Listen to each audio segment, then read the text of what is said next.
Mesdames et messieurs, regardez votre voisin. Est-il en surpoids ou obèse?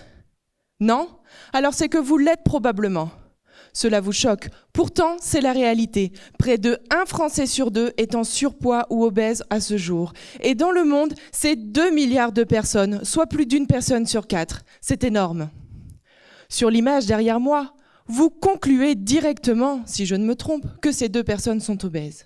Alors c'est vrai selon la balance, mais l'une d'entre elles est tout de même en meilleure santé que l'autre. Pourquoi?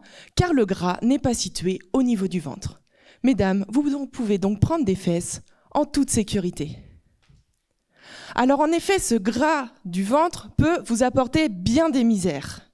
Enfin, je ne vais pas m'étaler, tout cela nous a déjà été rabâché des centaines de fois.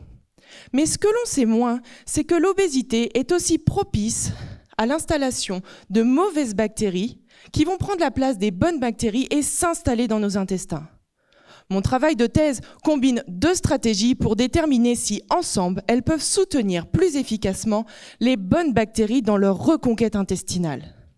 Alors je ne suis pas allée chercher bien loin, je vous propose le sport et l'alimentation. Mais pas n'importe comment, attention.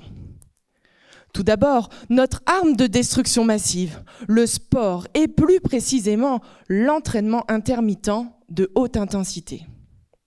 Il s'agit de séries d'exercices très intenses et éreintantes, d'1 à 2 minutes entrecoupées de pauses pour reprendre des forces. C'est très efficace contre le gras du ventre, mais surtout contre les mauvaises bactéries.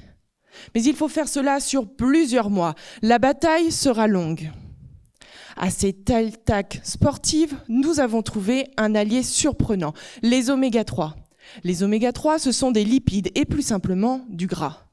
Vous ne vous y attendiez pas à attaquer le gras par le gras. Et pourtant, les oméga 3 sont indispensables à notre santé, mais 90% de la population française est en déficit. Pour remédier à cela, je vous propose mieux que les gélules industrielles ou les margarines. Pour remédier à cela et apporter ces oméga 3, moi ce que je vous propose, ce sont les graines de lin. 100% naturelles, 100% bobo, mais surtout 100% efficaces. Les graines de lin vont apporter les oméga 3 qui vont perfectionner notre arme de destruction massive et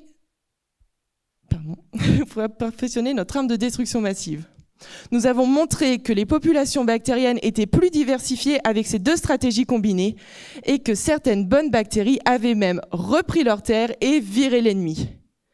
Mais il ne faut pas être candide. En 3 ans de thèse, il ne sera pas possible de gagner la guerre contre l'obésité.